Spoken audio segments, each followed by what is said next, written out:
Everyone figured I was finished, but my cancer doctor Maria managed to get some of the fluid out of my lungs, and shortly thereafter, the antibiotics they had given me for the pneumonia kicked in. Um, I woke up and soon got into one of those experimental trials that are famous in the Republic of Pennsylvania for not working. The drug was phalanxifor, this molecule designed to attach itself to cancer cells and slow their growth. It didn't work in about 70% of people, but it worked in me. The tumors shrank, and they stayed shrunk. Hujja. Phalanxifor. In the past 18 months, my mates have hardly grown, leaving me with lungs that suck at being lungs but could conceivably struggle along indefinitely with the assistance of drizzled oxygen and daily phalanxifor. Admittedly, my cancer miracle had only resulted in a bit of purchase time. I did not yet know the size of the bit, but when telling Waters, I painted the rosiest possible picture, embellishing the miraculousness of the miracle. So now you gotta go back to school, he said. I actually can't, I explained, because I already got my GED. So I'm taking classes at MCC, which was our community college. A college girl, he said, nodding. That explains the aura of sophistication. He smirked at me. I shoved his upper arm playfully. I could feel the muscle right beneath the skin, all tense and amazing. We made a wheel screeching turn into a subdivision with 8 foot high stucco walls. His house was the first one on the left, a two-story colonial. We jerked to a halt in his driveway. I followed him inside. A wooden plaque in the entryway was engraved in cursive with the words, "Home is where the heart is," and the entire house turned out to be festooned in such observations. Good friends are hard to find and impossible to forget. Read an illustration above the coat rack. True love is born from hard times, promised a needle-pointed pillow in their antique furnished living room. Augustus saw me reading. My parents call them encouragements, he explained. They are everywhere. His mom and dad called him Gus. They're making enchiladas in the kitchen, a piece of stained glass by the sink red in bubbly letters, family is forever. His mom was putting chicken into tortillas, which is dad then rolled up and placed in a glass pan. They didn't seem too surprised by my arrival, which made sense. The fact that Augustus made me feel special did not necessarily indicate that I was special. Maybe he brought home a different girl every night to show her movies and fill her up. "This is Hazel Grace," he said by way of introduction. "Just Hazel," I said. "How is it going, Hazel?" asked Gus's dad. He was tall, almost as tall as Gus, and skinny in a way that parentally aged people usually aren't. "Okay," I said. "How was Isaac's support group?" "It was incredible," Gus said. "You were such a Debbie Downer," his mom said. "Hazel, do you enjoy it?" I paused a second, trying to figure out if my response should be calibrated to please Augustus or his parents. "Most of the people are really nice," I finally said. "That's exactly what we found with families at Memorial. When we were in the thick of it with Gus' treatment," his dad said, "everybody was so kind, strong too. In the darkest days, the Lord puts the best people into your life."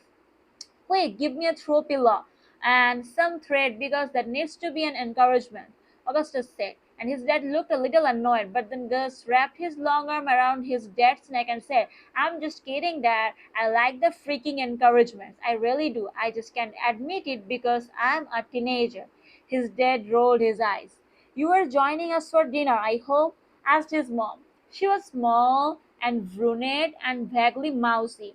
"I guess," I said. "I have to be home by 10. Also, I don't eat meat." "No problem. We will vegetarianize some," she said. "Animals are just too cute," Gus asked. "I want to minimize the number of deaths I am responsible for," I said. Gus opened his mouth to respond but then stopped himself.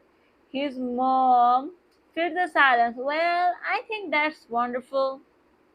They talked to me for a bit about how the enchiladas were famous waters enchiladas and not to be missed, and about how Gus curfew was also 10, and how they were inherently distrustful of anyone who gave their kids curfews other than 10. And I in school, she's a college student, Augustus interjected, and how the weather was truly and absolutely extraordinary for March, and how in spring all things are new, and they didn't even once asked me about the oxygen or my diagnosis, which was weird and wonderful. And then Augustus said, Hazen and I are going to watch V for Vendetta so she can see her filmic doppelganger, mid 2000s Natalie Portman.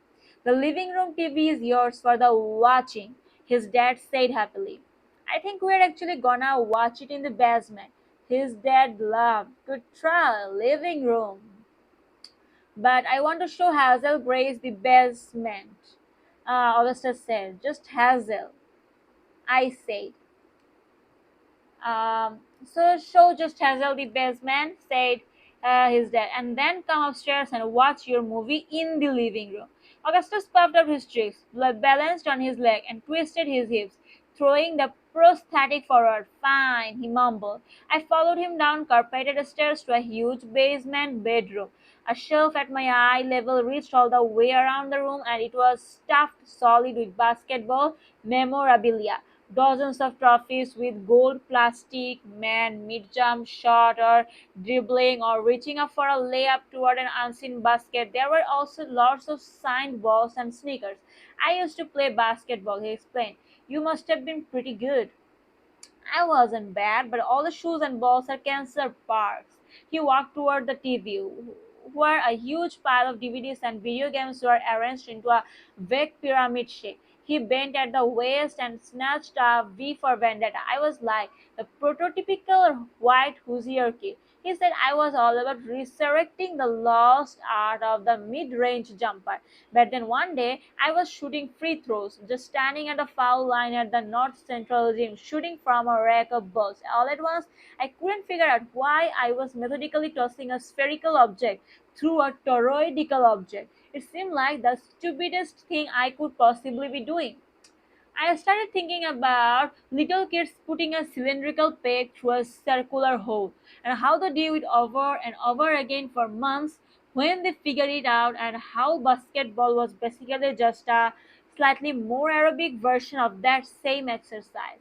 Anyway, for the longest time, I just kept thinking free throws. I hit 80 in a row, my all time best, but as I kept going, I felt more and more like a 2 year old. And then for some reason, I started to think about hurdlers. Are you okay? I had taken a seat on the corner of his unmade bed. I wasn't trying to be suggestive or anything. I just got kind of tired when I had to stand a lot. I had stood in the living room, and then there had been the stairs and then more standing, which was quite a lot of standing for me, and I didn't want to faint or anything. I was a bit of a Victorian lady, fainting wise. I'm fine, I said, just listening. Hard rollers?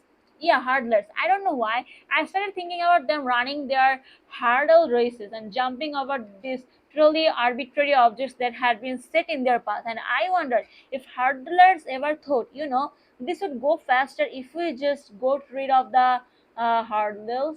This was before your diagnosis, I asked. Right, well, there was that too, he smiled with half his mouth.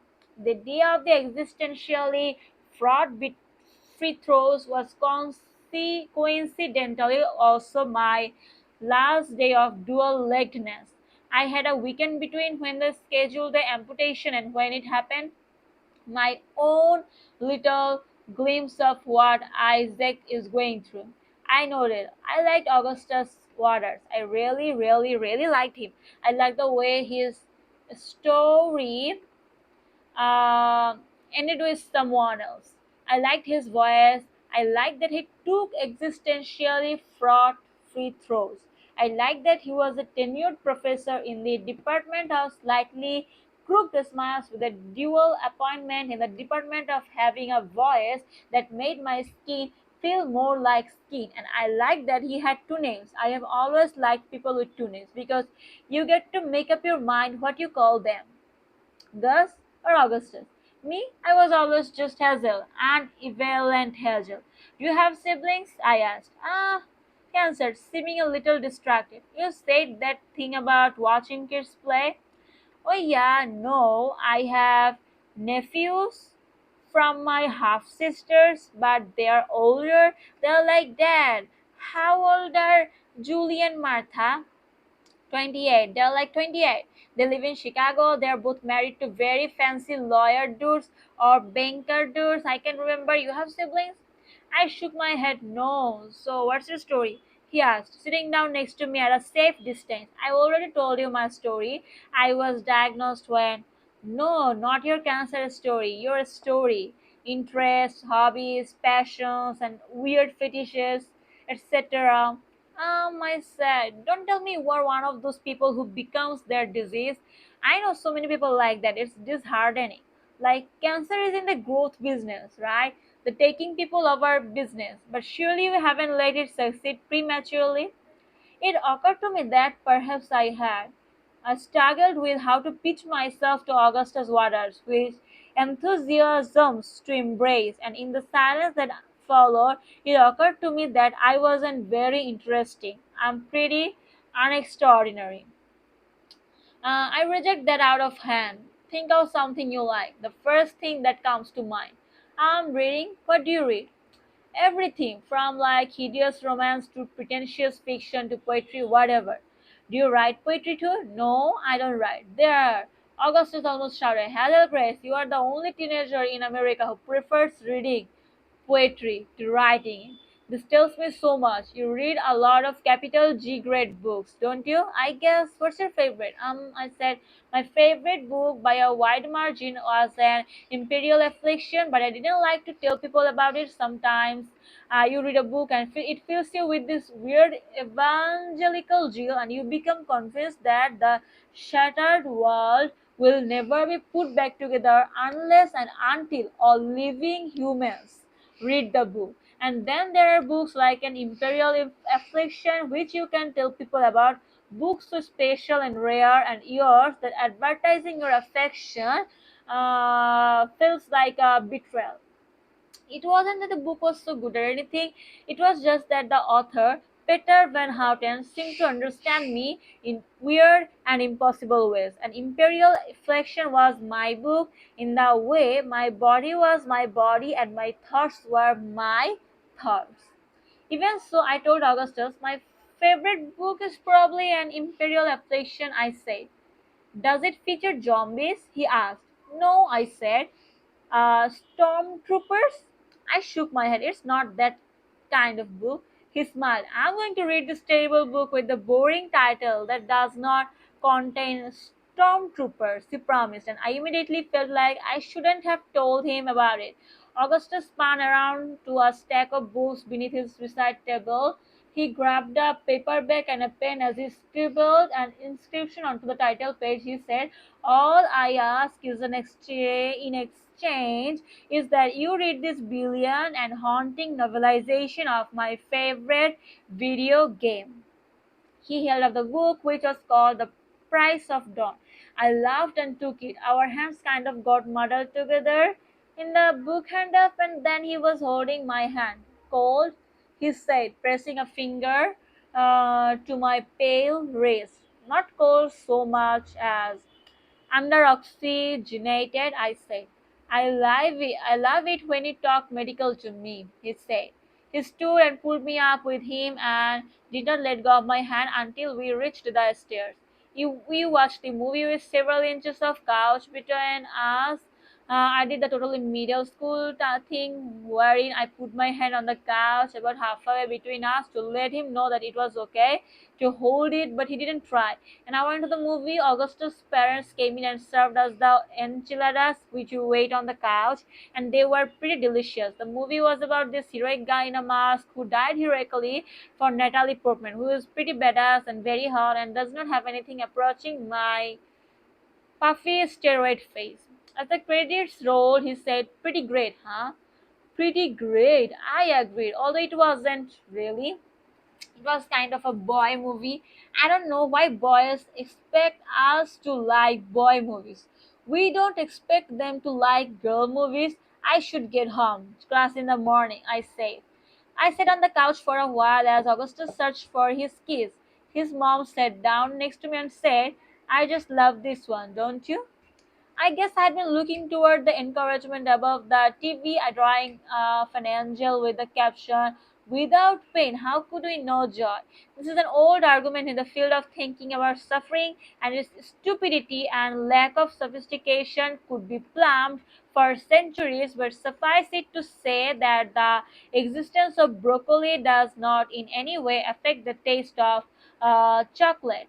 Yes, I said, a lovely thought. I drove Augustus' car home with Augustus riding shotgun. He played me a couple songs he liked by a band called The Hectic Glow, and they were good songs, but because I didn't know them already, they weren't as good to me as they were to him. I kept glancing over at his leg, or the place where his leg had been, trying to imagine what the fake leg looked like. I didn't want to care about it, but I did a little. He probably cared about my oxygen illness pulses. I had learned that a long time ago, and I suspected Augustus had too. As I pulled up outside of my house, Augustus clicked the radio off. The air thickened. He was probably thinking about kissing me, and I was definitely thinking about kissing him, wondering if I wanted to. I had kissed boys, but it had been a while pre-miracle. I put the car in park and looked over at him. He really was beautiful. I know boys aren't supposed to be, but he was. Hazel Grace, he said my name, new and better in his voice. It has been a real pleasure to make your acquaintance. Ditto, Mr. Waters, I said. I felt shy looking at him. I could not match the intensity of his water blue eyes.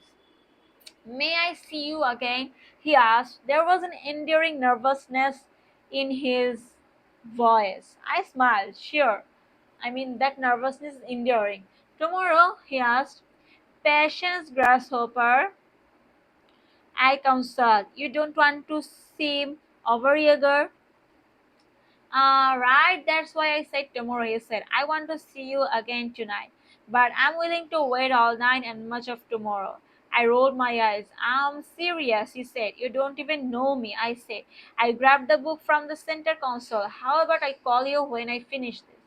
But you don't even have my phone number, he said. I strongly suspect you wrote it in the book. He broke out into that goofy smile. And you say, we don't know each other?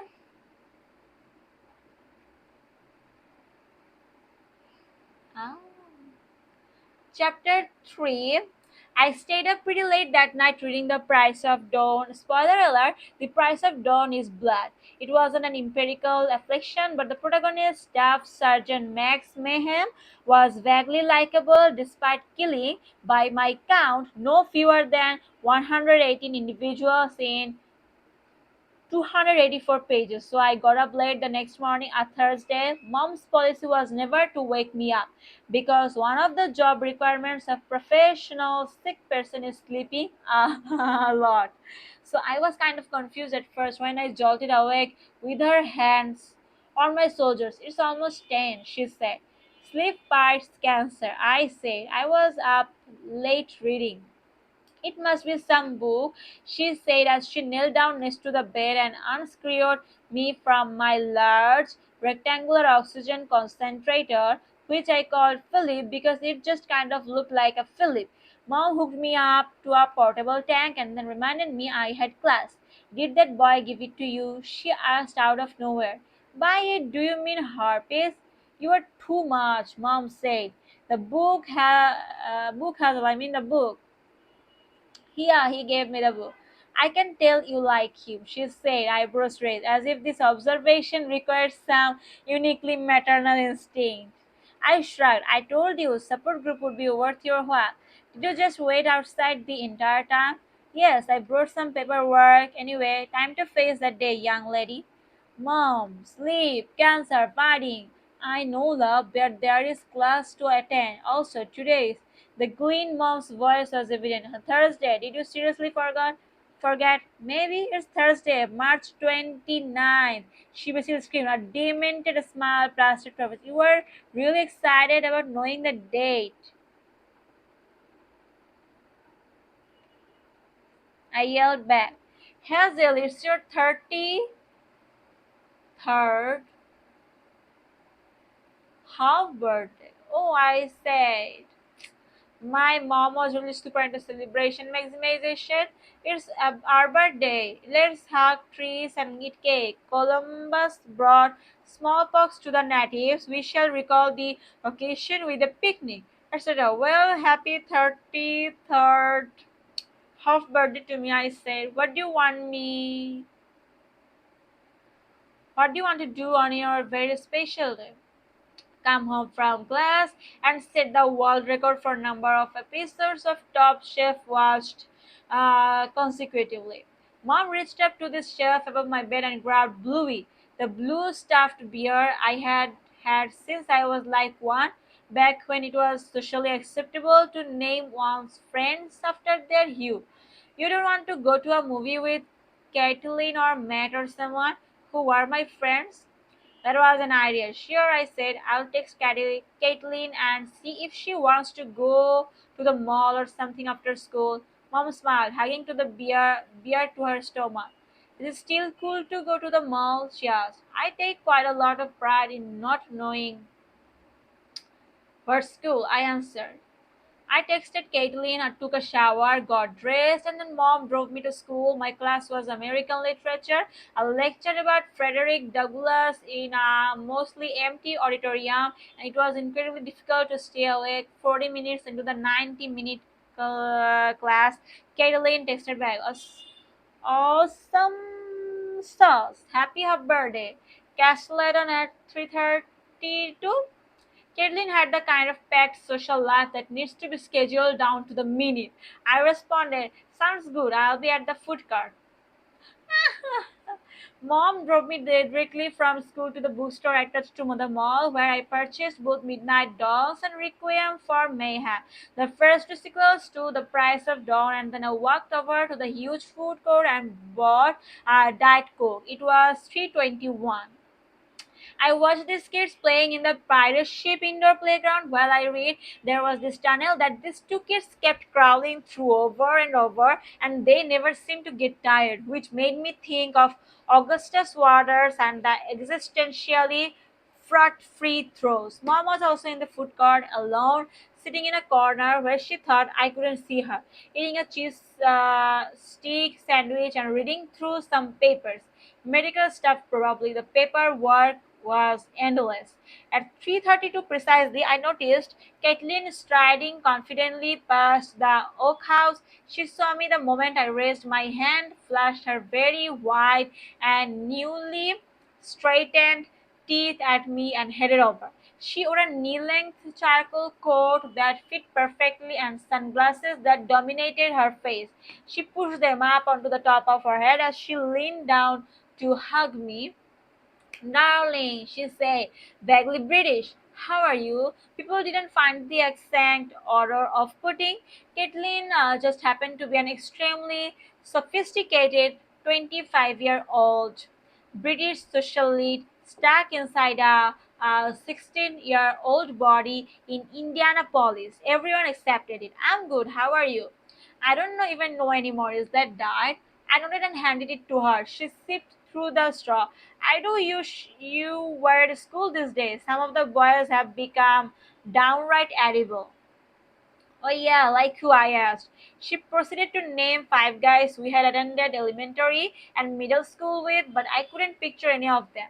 I've been dating Derek Welling on for a bit, she said, but I don't think it will last. He's such a boy, but enough about me. What is new in the Hazelverse? Nothing really, I said. Health is good. The same, I guess. Phalanxifer, she enthused, smiling. So you could just live forever, right? Probably not forever, I said, but basically she said, what else is new? I thought of telling her that I was seeing a boy too, or at least that I had watched a movie with one, just because I knew it would surprise and amaze her that anyone as disheveled and awkward and stunted as me could even briefly win the affections of a boy. But I didn't really have much to brag about, so I just shrugged. What in heaven is that? Asked Caitlin, gesturing to the book. Oh, it's sci-fi. I have gotten kinda into it. It's a series. I'm alarmed. Shall I shop? We went to this shoe store. As we were shopping, Caitlin kept picking out all these open-toed flowers for me and saying, "This would look cute on you." Which reminded me that Caitlin never open-toed shoes on account of how she hated her feet because she felt her second toes were too long, as if the second toe was a window into the soul or something. So when I pointed out a pair of sandals that would suit her skin tone, she was like, "Yeah, but." The but being, but they will expose my hideous second toes to the public. And I said, Kathleen, you are the only person I have ever known to have toe specific dysmorphia. And she said, what is that? You know, like when you look in the mirror and the thing you see is not the thing as it really is. Oh, she said, do you like this? She held up a pair of cute but unspectacular Mary Janes, and I noted, and she found her size and tried them on, pacing up and down the aisle, watching her feet in the knee high angled mirrors. Then she grabbed a pair of strappy hooker shoes and said, is it even possible to walk in this? I mean, I would just die. And then stopped short, looking at me as if to say, I'm sorry, as if it were a crime to mention death to the die. You should try them all. Caitlin continued, trying to paper over the awkwardness. I had sooner die, I assured her. I ended up just